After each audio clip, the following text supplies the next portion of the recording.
귀한 찬송 진심으로 감사드립니다.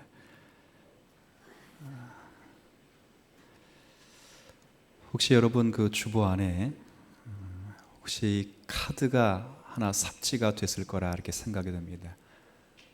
이 카드는 송구영신 예배 때 여러분이 기도 제목을 적어서 가져와 내시면 됩니다. 제가 1년 동안 이런 가정의 기도 제목을 놓고 새벽 때 그리고 집무실에 있으면서 이렇게 기도를 하면 일단 제 마음이 기뻐요. 어떤 마음으로 기쁘냐? 제가 여러분과 교제하는 것 같아 상당히 기쁩니다. 그러니까 여기 여러분, 목사님 괜히 이거 힘들게 하지 말고 작년에 보니까 하나님이 제 마음 아시죠? 이런 기도 제목 주셨더라고요. 그런 건 안 적어도 좋아요. 그런 거 그냥 깨알같이 다 제일 감사한 분이 깨알같이 과연 내가 누구라고, 그죠? 목사에게 그 부끄러운 기도 제목도 알리면서 주님, 이 문제를 함께 목사님과 기도하기를 원합니다 라는 분들이 계신 분들 참 좋아요. 그러니까 주님이 내 마음 아시죠? 아멘 이렇게 끊지 마시고 깨알같이 또 가정의 각 지체들을 위해서 적으신 다음에 작성하시면, 제가 매일 한 번씩은 못합니다. 두꺼워서 매일은 못하고 보니까 일주일에 한 번씩 여러분 기도 제목 다 기도하더라고요. 그러니까 그냥 대충 넘어가는 게 아니라 한 카드 가지고 상당히 오랜 시간 하면 일주일이면 한 권을 다 할 수 있어요. 그러니까 최소한 한 주에 한 번씩은 여러분을 기도 가운데 만난다 이런 생각을 하시고, 여러분 여기다가 청년부터 시작해서 작년에까지 기도 제목 적어주시면 감사하겠습니다. 은혜의 길 진심으로 바랍니다. 오늘 본문도 지난 주일 본문과 동일하게 예수님께서 제자들에게 하신 비유입니다. 지난주와 마찬가지 이 비유의 내용도 천국에 관한 비유입니다. 1절 한번 보실까요? 1절에 천국은 마치 무엇과 같은가? 품꾼을 얻어 포도원에 들여보내려고 이른 아침에 나간 누구와 같다고요? 부처제가 읽겠습니다. 천국은 마치 포도원 주인과 같습니다 이렇게 되어 있습니다. 그래서 포도원 주인의 어떠함과 하나님의 나라 천국과 같은 것인가? 그래서 오늘은 그 포도원 주인의 어떠함을 묵상하면서 천국이라 불리는 하나님 나라의 가장 귀한 속성을 묵상하며 오늘 우리들에게 주시는 내용을 교훈을 받고자 합니다. 비유의 내용은 이렇습니다. 그냥 제가 구두로 좀 설명할게요. 절 보세요. 어떤 포도원을 가지고 있는 주인이 이 포도원에 일할 품꾼들을 고용하기 위해서 시장에 나갑니다. 언제 나가냐면 아침 일찍, 그 시간을 보면 아마 유추하기로는 새벽 6시에 일꾼들을 구하기 위해서 시장에 나가서 사람들을 포도원에 들여보내기 위해서 품삯 하루 한 데나리온, 우리 감이 없어요. 이 한 데나리온은 지금식으로 말하면 노동자가 하루 버는 임금입니다. 하루 일당이 얼마인지 모르겠는데 아마 7만 원 혹은 10만 원 가치에 상당하는 돈이죠. 그래서 새벽 6시에 나가 인력 품꾼들을 모아놓고 한 데나리온을 약속하고 포도원으로 들여보냅니다. 일을 시작하지요. 그러다가 오전 9시에 이 주인이 시장을 또 지나가는 일이 있는데 가보니까 시장에 또 품꾼들이 앉아 있는 것입니다. 그러자 이 주인이 다시 그 품꾼들을 자기 포도원으로 일할 수 있도록 들여보낸 거죠. 그러다가 점심시간에 또 시장에 나갔는데 여전히 일을 구하지 못하고 놀고 있는 품꾼들이 또 있어.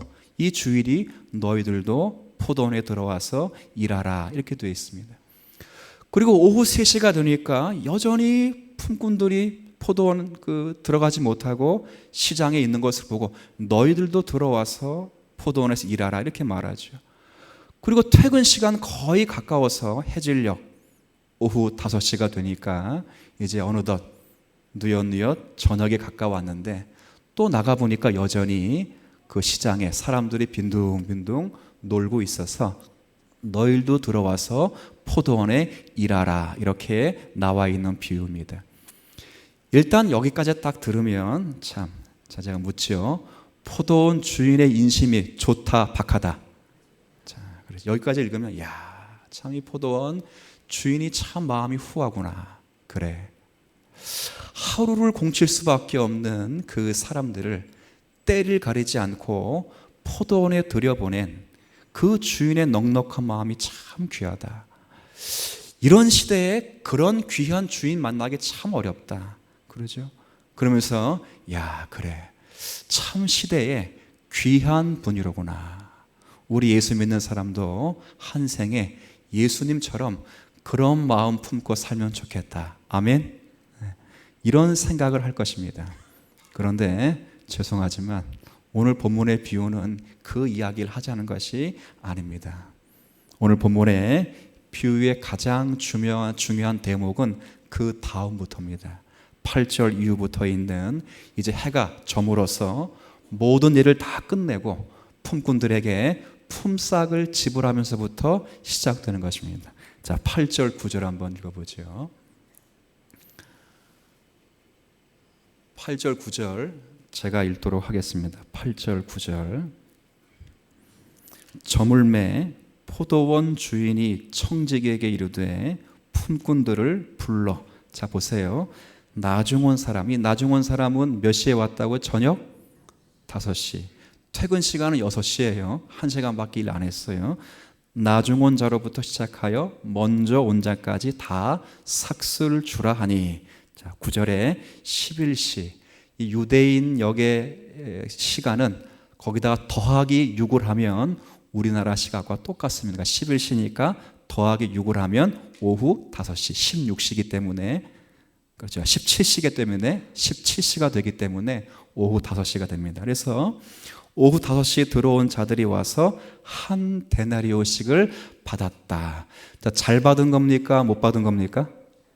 지금부터 이제 저랑 교류를 하셔야 돼요. 1시간 일했는데 얼마 받았다고요? 10만 원 받아요. 10만 원. 땡 잡은 겁니까? 못 잡은 겁니까? 땡 잡았죠. 자, 그러면 그 질문. 아침 새벽 일찍 온 사람들은 어떤 생각을 할까요? 이것보다는 나는 아침 12시, 새벽 12시, 아침 6시 왔으니까 12시간 일했으니까 1 곱하기 10만 원 그러면 얼마죠? 돈이 하도 많아서 계산도 안 되네. 그런 생각을 했을 거라고. 자, 그런데 얼마를 받았냐면 10절에 먼저 온 자들이 와서, 자, 보세요. 더 받을 줄을 알았더니 그들도 얼마를 받았어요? 한 데나리온을 씩 받은지라. 자, 묻습니다. 기분이 나쁘다, 안 나쁘다? 괜찮아요.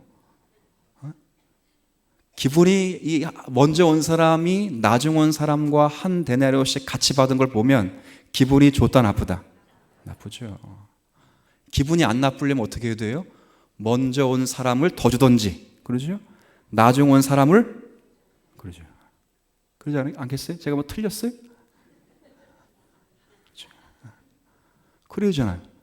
근데 먼저 온, 나중 온 사람 한 데나리온, 새벽같이 온 사람 한 데나리온. 기분 나쁘다, 그 말이죠. 그래서 그들이 원망과 불평을 합니다. 11절, 12절에 받은 후에, 먼저 온 사람들이에요. 집 주인을 원망하여 이르되 나중 온 이 사람들은 1시간밖에 일하지 아니했거늘. 그러니까 1시간 전에 들어온 거죠. 그들을 종일 수고하며 더위를 견딘 우리와 같게 하였나이다. 자, 원망하는 거예요. 이제 성경 그만 보시고 절 보세요. 확실히 하고 넘어갑시다. 이 원망이, 자, 제가 묻습니다. 자신들이 받을 정당한 대가를 못 받은 원망일까요? 아니면 자신들보다 적게 일한 사람이 자신들과 똑같이 받았기 때문에 하는 원망일까요? 1번입니까? 2번입니까? 확실하죠? 이걸 알고 가셔야 돼요. 자신들이 받을 정당한 대가는 받았어요, 못 받았어요? 받았죠. 원래 하루에 얼마? 그렇죠. 받았다. 근데 기분 나쁜 건 무엇 때문에 기분 나빠요? 자기보다 적게 일하는 사람이 자기와 어떻게 받는다고? 똑같이. 교회 가운데 이런 게 많다고. 사실 교회 가운데 제가 오늘 이야기하면 시험 들 거니까 2016년도에 적절히 섞어서 할 테니까 오늘 다 하면 시험 들어요. 분명히 교회 가운데 이게 많아. 사실 많다고. 내가 다음 한 해는 쭉쭉쭉쭉 하나씩 이야기를 해드릴 테니까. 자, 오늘 일단 비유만 이야기를 할. 기분 나쁘죠. 근데 주인이 거기에 찬물을 끼얹는 거예요. 찬물을. 맞는 말인데 찬물이라고요. 어떻게 말하냐면 제가 그냥 이야기할 거예요. 불평하는 품꾼들 앞에 나타나서 주인이 뭐라 말하냐면, 야, 나는 너희에게 불공평하게 한 적이 없다. 내가 너희에게 하루씩 품삯을 정하고 너는 여기서 일했다. 이틀 품삯을 준다고 말한 적 없다. 내가 너에게 월급을 준다고 말한 적 없다. 내가 너에게 연봉을 책임지겠다 말한 적 없다. 너는 지금 하루 품삯을 받고 약정하고 여기에 왔기 때문에 내가 너가 하루 일한 만큼을 준 것이다. 맞는 말입니까? 틀린 말입니까? 그렇죠. 그리고 더 찬물. 맞는 말인데 더 찬물. 나중 온 사람들을 보면서 먼저 온 사람에게 다만 이 나중 온 사람들에게 내가 10만 원을 챙기는 건 내 맘이다. 자, 맞는 말입니까? 틀린 말입니까? 내 것 가지고 내 맘대로 하는데 틀린 말이 맞는 말이에요. 맞는 말이죠. 근데 묻습니다. 그래도 기분이 나쁘다. 괜찮아요. 전 나빴어요. 기분 되게 나쁘더라고요. 저는 막 주님이 어떻게 이러실 수 있을까? 그러죠. 기분 나빠요. 저도. 왜 기분이 나쁠까? 저와 여러분들이 언제 왔다고 착각을 하기 때문에, 먼저 왔다고 착각하기 때문에 그래요. 아시겠어요? 근데 이 기분 나쁜 거는 우리만 기분 나쁜 게 아니라 제자들 가운데 최고의 제자로 불려지는 누구도 기분 나빴다? 베드로. 보시겠어요? 19장, 우리 어제 읽은 말씀 27절.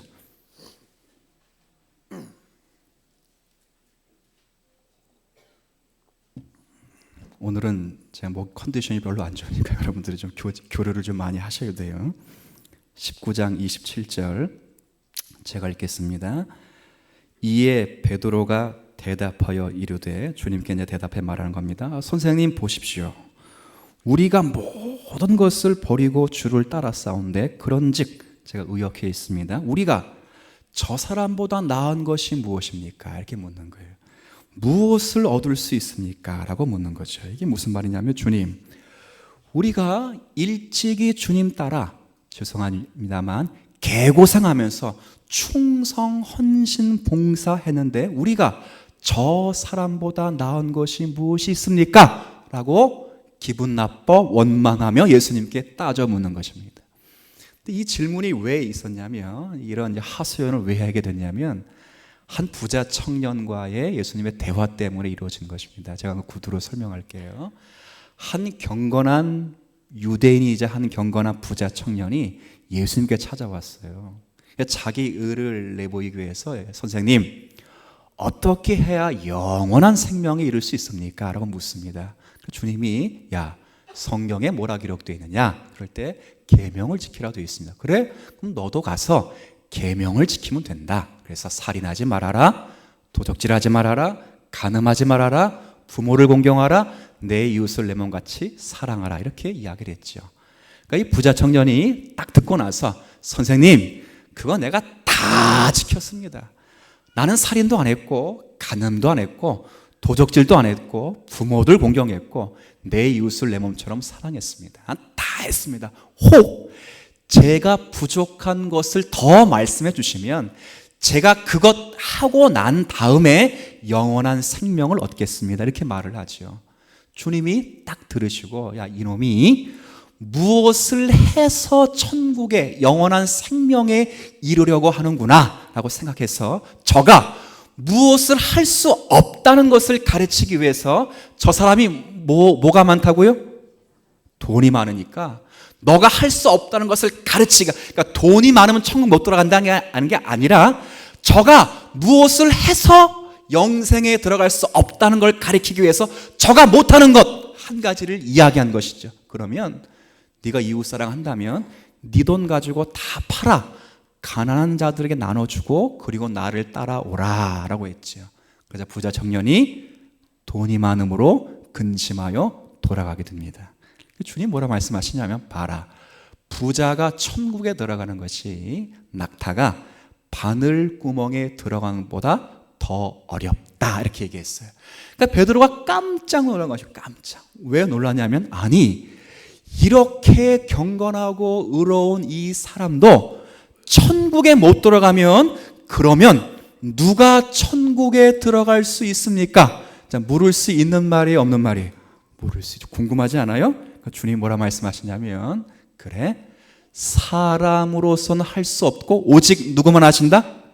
하나님만이 하실 수 있다. 아멘? 근데 이 말에 베드로가 시험에 빠진 것입니다. 왜 시험에 빠졌을까요? 하나님이 다 하시는 것이라면 지금 내가 주님 앞에 충성하고 있는 이 수고와 이 봉사와 이 섬김은 그러면 개고생이란 말입니까? 라고 따져 묻는 것이죠. 하나님이 다 하시는 것이라면, 우리가 하는 것이 아무 의미와 가치가 없는 것이라면, 내가 일찍이 나의 모든 처자식 내팽개치고 내 생업을 접고 주님을 따르며 죽음까지라도 불사하겠다고 말한 나의 노력과 수고는 아무것도 아니란 말입니까? 그럼 내가 저 사람보다 낫게 보상받을 것이 무엇입니까? 라고 따져 묻는 것입니다. 그럴 때 예수님이 1차적으로 답을 주셨고, 오늘 20장이 거기에 대한 답이 되는 것입니다. 자, 그런데 이 답을 좀 풀어가기 위해서는 저와 여러분이 이제 하나씩 실마리를 풀어나가서 여러분들이 먼저 온 자가 아니라 저와 여러분들이 나중 온 자임을 먼저 확인받으실 필요가 있습니다.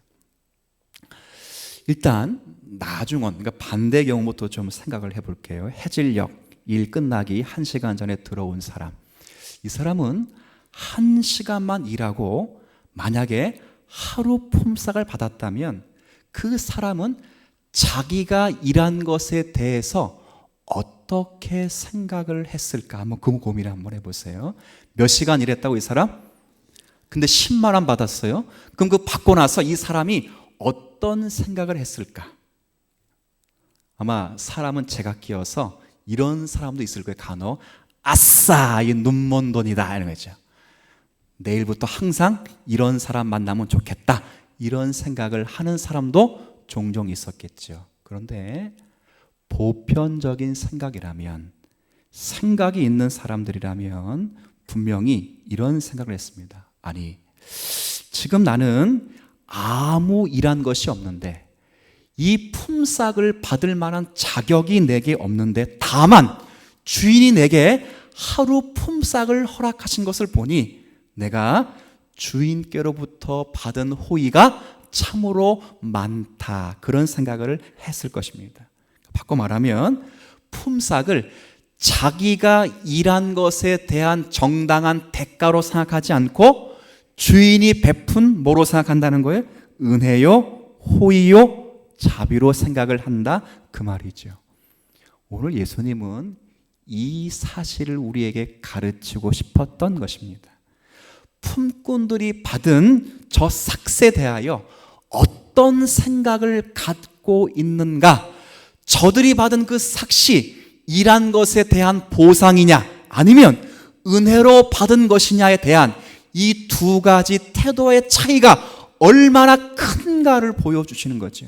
그러면서 포도원 주인이 그들을 포도원으로 들여보낸 의도와 모든 자들에게 한 데나리온씩의 품삯을 준 의미가 무엇인가를 주님이 근본적으로 우리에게 가르치시고자 원했던 것입니다. 근데 사실 해지기 전에 1시간 전에 들어온 사람은 실질적으로 잘 보세요. 일을 한 사람일까요? 안 한 사람일까요? 안 한 사람이에요. 여러분, 이런 현장의 일은요, 가면 일단은 옷을 갈아입습니다. 옷 갈아입고, 그 다음 곡괭이 챙기고, 삽 챙기고, 가서 작업반장 지시를 받으면 이미 30분 지나갑니다. 근데 잘 보세요. 이런 일의 성질은 퇴근 시간이 6시라면 6시에 끝납니까? 5시 반이면 거의 끝나죠? 몇 시에 끝나죠? 전문 현장 용어로 이걸 뭐라 그럽니까? 그렇죠. 시마이라며, 시마이. 아니, 뭐 어렵게 생각하세요. 시마이라고 5시 반쯤 들어가면 분위기는 어떤 분위기? 시마이요. 자기는 옷 갈아입고 삽 챙기고 곡괭이 챙겨 자갑반장이 이거 하고 딱 가서 나가는데 분위기는 다 끝났어요. 그죠? 그러면 자 묻습니다. 일을 한 겁니까? 안 한 겁니까? 안 한 거죠. 안 한 거죠. 그렇죠. 만약 이것이 일한 것에 대한 대가라면 각 시간별대로 들어온 사람들의 품삯이 달랐어야 될 것이고, 해질녘 1시간 전에는 제정신인 주인이라면 그 사람을 품꾼으로 쓴다 안 쓴다? 안 쓰죠. 미쳤어 있어. 그 사람을 들어오면 아무 일도 안 하는데 안 쓰죠. 그러나 이것은 품삯의 대가로 준 것이 아니라 주인이 먼저 들어온 사람이 나중에 혹시 나중 들어올 사람일지라도 그 주인이 그 종들에게, 품꾼들에게 하루를 책임져 주고 싶은 마음으로 불러온 주인의 넉넉함과 은혜를 이 비유에서 소개하고 있다, 그 말입니다. 또 한번 이야기해 볼까요? 더욱이 또 물어보죠. 그때까지 오후 5시까지 포도원에 들어가지 못하는 품꾼이었다면 쓸만한 일꾼입니까? 쓸만하지 못한 일꾼입니까? 저도요, 대학 때 정말 죄송합니다. 현장 용어로는 노가다라 부르더라고요. 맞죠? 막일을 좀 했습니다. 저도 이렇게 커피숍에서 일을 하고 싶고 이런데 얼굴도 못생기고 그리고 주일날 일을 해야 된다 해서 못하고 제가 방학 때만 되면 일을 했어요. 근데 인력 시장에 나가면 봉고차 문이 쫙 열려서 10장, 일본 말로 하면 뭐죠? 갑자기 자꾸 이렇게 이상한 방향으로 나가는데 오야지가 나타나가지고 일꾼을 뽑습니다. 근데 오야지가 일꾼을 뽑는데 그냥 안 뽑습니다. 일단은 젊어야 됩니다. 거기에 대해서는 저도 합격이죠. 그 다음에는 목이 짧고 키가 아담하고 눈빛이 살아있고 그리고 등치가 뚱뚱하지도 않고 마르지도 않고 적절해야 합니다. 근데 그때 제 몸무게가 60kg를 간 넘었습니다.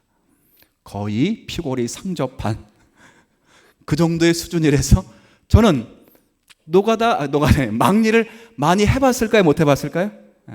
그 사람들이 볼 때는 제가 쓸모 있는 일꾼입니까? 쓸모 없는 일꾼입니까? 쓸모 없지요. 근데 저 같은 사람도 일꾼으로 써준 사람이 있다 없다? 있더라고요, 가끔. 지금 그런 것입니다. 이 5시, 3시 이런 사람들은 지금 성경의 7절에 분명히 기록되었듯이 우리를 품꾼으로 쓰는 사람이 없다 말한 그 저희에는 자신들이 쓸만한 기술과 실력과 노동력을 갖추고 있지 못하다, 그 말이죠. 그 사람은 언제 와도 항상 빈번히 놀고 있을 수밖에 없는 그런 사람이고, 내일 와도 놀 것이고 그 다음날 와도 놀 것이고 그 다음날 와도 놀 것이라, 그 말이죠. 그런데 그 사람을 썼다는 것은 그 인생을 책임지시겠다고 하시는 주인의 넉넉함이다, 그 말이죠. 이게 누구의 넉넉함이라고요? 하나님의 마음이요, 하나님 나라의 천국의 넉넉함이 은혜의 성격이라는 것입니다. 오늘 이 이야기를 하고 있는 거죠. 그래도 여러분 먼저 왔어요? 그래도 우리는요, 죄송하지만 쓸모없는 인간, 죄와 허물로 죽은 인간이었기 때문에 우리 모두는 어쩌면 5시에 와서 아무것도 안 하고 돈 받아가는 염치 없는, 그리고 실력 없는 이런 사람이라는 사실이죠. 바로 그런 사람들입니다. 어쩌면 이 사람처럼 방탕하여 시간을 낭비했던 사람이죠. 무엇이 참인지 모르고, 무엇이 진리인지 모르고, 무엇이 생명이며 무엇이 거룩이며 무엇이 의로움인지를 몰랐던 사람들입니다. 한 생에 사는데 결국 자기 자신만을 위하여 살고 기껏해야 자기 가족만을 위해 살았던, 먼 시간 속에서 하나님 무엇을 우리에게 요청하시는지 인생의 가치를 몰랐던, 우리의 시간을 내 마음대로 써버렸던 그런 자들이었죠. 그러나 이렇게 자질없고 능력 없는 자들을 우리 하나님의 넉넉한 마음으로 부르셔서 포도원에 들여보내시고 이 천국에서 주님과 함께 쓸모 있는 사람 되라고 땀을 흘리도록, 땅을 파도록, 거름을 주도록, 가꾸도록 우리를 부르시니 하나님의 은혜의 결과라 그 말인 것이죠. 아멘이 고백되십니까? 그렇죠. 그런데도 아직 한 가지 숙제가 풀리지 않았습니다. 뭐가 풀리지 않았냐? 그럼에도 불구하고 먼저 온 사람은 기분 나쁘다 안 나쁘다? 이거 솔직히 이렇게 하지 말고 그러면 인생사 한 개인의 인생사 씁시다. 신약과 구약을 이야기하지 말고 경륜을 이야기하지 말고 여러분 인생사에서 아침 일찍 온 사람처럼 어릴 때부터, 아니 그러지 말고 모태 신앙 때부터 온 사람이 99세에 잠깐 예수 믿고 난 사람보다 똑같다 그러면 기분 나쁘다 안 나쁘다? 이때 나쁘다. 저도 나쁠 거예요. 막 처음 갔는데 나를 죽도록 팼던 그 고등학교 때 내 선배, 그리고 지금도 예수를 안 믿고 늘 믿어라 그래도 너나 믿어라 이렇게 그랬던 그 선배가 천국에 있으면 제가 기분이 나쁘다 안 나쁘다?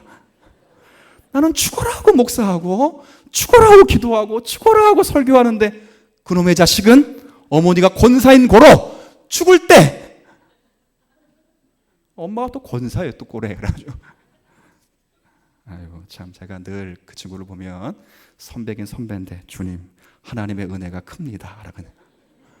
근데 느낌이에요. 제가 예언가 아니에요. 느낌이 꼭 예수 믿을 것 같아 이게. 그래서 한편으로는 은혜지만 기분이 되게 나빠. 정말 나빠요. 나쁘잖아요. 그러면 이렇게 나쁜 게 저만 나쁜 게 아니라 여러분 나쁜 게 아니라 누구도 나빴다고요? 베드로가 나빴다고. 베드로가 얼마나 선생님 갑자기 선생님 이러실 수 있습니까? 그러면 나는 쟤보다 더 죽도록 충성하는 내가 얘보다 못난 게 무엇이며 무엇으로 더 큰 보상을 누릴 수 있습니까? 라고 묻지요. 자, 보상이 더 큰 게 있긴 있습니다. 그게 뭐냐면 여기에 아멘 하실 수 있는 분이 개혁파 성도고 참 그리스도입니다.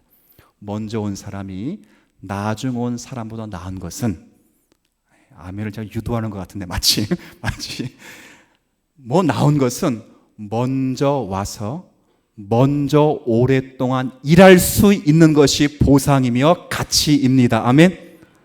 야, 어거지로 하시는 것 같은 분들도 계시지만 이게 가치고 보람입니다. 이해되셨어요? 사실 잘 보세요. 이 사람들의 보상은 먼저 와서 나중 온 사람보다 더 오랫동안 주님과 함께 일할 수 있는 것 자체가 보상이라고요. 데나리온의 보상이 있지 않고 먼저 들어간 것 자체가 복이며 보상이라 그 말이에요. 왜요? 이들은 하루 벌어 하루 사는 인생들입니다. 일을 하지 못하면 그날 빈손으로 돌아가야 되고 식구들이 굶게 됩니다. 그래서 일을 한다는 것은 단순히 포도원에 들어가서 일을 한다는 것이 일을 하는 것이 아니라 하루를 번 것이고 하루를 약속받은 것입니다. 이해되시겠어요?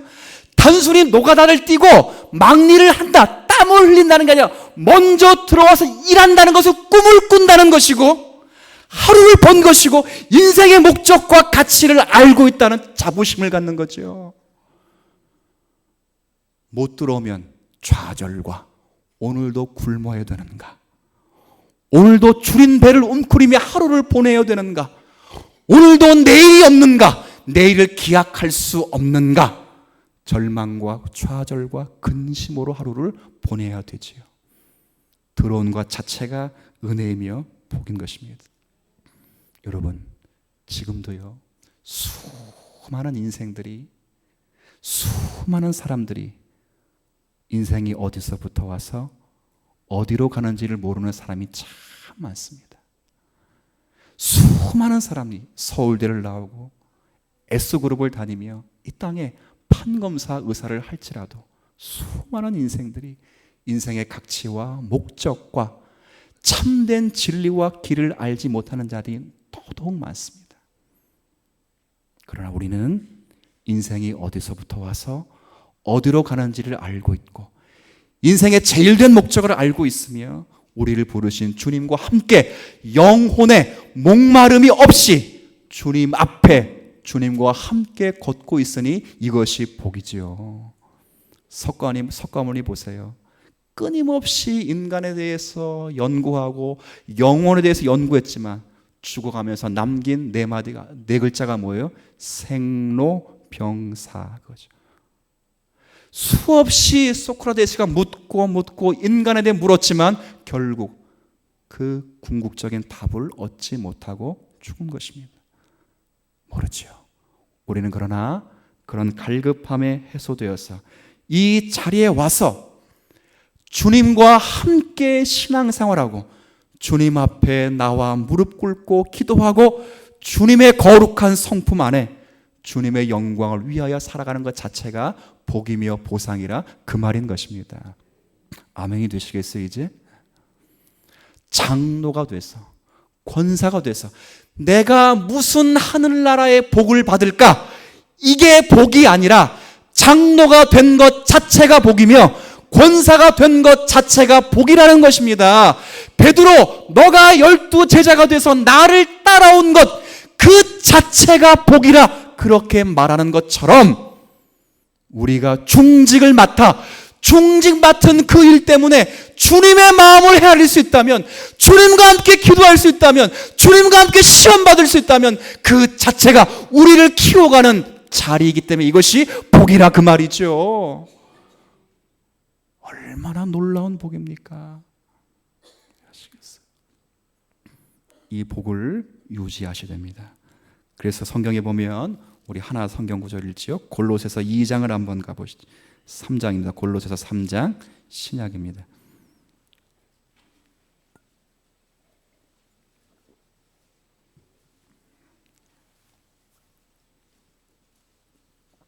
골로새서 3장 신약 성경 326조.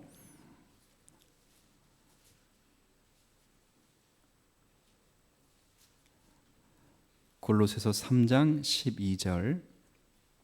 제가 가진 성경은 326쪽 이렇게 되어 있습니다. 제가 읽을 테니까 여러분들 한번 눈으로 한번 확인해 보시길 바랍니다. 우리가 여기서 누리는 보상이 무엇인가 보십시오. 12절 제가 읽습니다. 그러므로 우리의 보상입니다. 너희는 하나님이 택하시고 거룩하게 하셔서 우리가 포도원에 들어온 사람들이다, 그런 뜻입니다. 그래서 이제는 택하시고 거룩하고 사랑받은 자처럼, 즉 포도원에 들여보내진 그 사람처럼, 그 다음 보세요. 우리가 누리는 보상이 뭔지, 긍휼의 옷과 자비의 옷과 겸손의 옷과 온유의 옷과 오래 참음을 옷 입고, 누가 누구에게 불만이 있거든 서로 뭐 하라고요? 용납하며 피차 용서하되 주께서 너희를 용서하신 것과 같이, 즉 용서와 용납 누가 하신 일이라? 주님이 하신 일인데 이 일에 우리를 동참시키셔서 13절에 14절에 이 모든 것 위에 사랑을 더하라. 이는 온전하게 매는 띠니라. 15절 그리스도의 평강이 너희 마음을 주장하게 하라. 너희는 평강을 위하여 한 몸으로 부르심을 받았으니 너희는 또한 감사하는 자가 되라. 16절 같이 있습니다. 그리스도의 말씀이 너희 속에 풍성히 거하여 모든 지혜로 피차 가르치며 권면하고 시와 찬송과 신령한 노래를 부르며 감사하는 마음으로 하나님을 찬양하라. 이것이 우리가 누리는 뭐라고요? 보상이며 복이며 가치라는 것입니다. 아멘. 이걸 누리실 줄 알아야죠. 우리 모두는 하나님 나라의 경륜과 관계돼서 어쩌면 11시에 부름받은 성도들일 것입니다. 쓸모없는 인생이며 우리의 자질과 저격으로는 그 나라의 자격을 갖추고 있지 아니했던 사람들입니다. 그러나 우리 인생을 책임지시고 우리에게 복 주시길 원하시는 주님께서 우리를 하나님 나라에 들여보내 우리로 하여금 주님과 함께 그 수고를 겪게 하실 때에 우리가 인생 가운데 혹 주님 사랑 교회 가운데 남들보다 이 교회에 먼저 편재되었다면 과연 우리가 누리는 보상을 무엇으로 누릴 수 있는 것인가? 용납과 사랑과 긍휼과 자비와 그리고 피차 복종하는 것으로 우리가 주님의 마음을 품고 거룩성을 닮아가는 것으로 누릴 수 있는 우리 모두가 되시기를 주님의 이름으로 부탁을 드립니다. 하나님 아버지, 말씀을 받았습니다. 우리가 받은 이 복은 은혜 외에는 설명될 길이 없습니다. 은혜로 받아놓고 상을 요하는 그런 어리석은 성도가 되지 않게 하여 주옵시고, 은혜로 받은 자리에 서 있는 모든 공간과 시간과 환경이 우리가 복 받기를 원하시는 하나님 앞에 누릴 수 있는 보상임을 깨닫게 하셔서 지금의 순간에 주님을 닮기 위하여 애쓰고 힘쓰는 시간으로 선용하는 우리 모두가 되게 하여 주옵소서. 감사드리며 예수님의 이름으로 기도 올리옵나이다.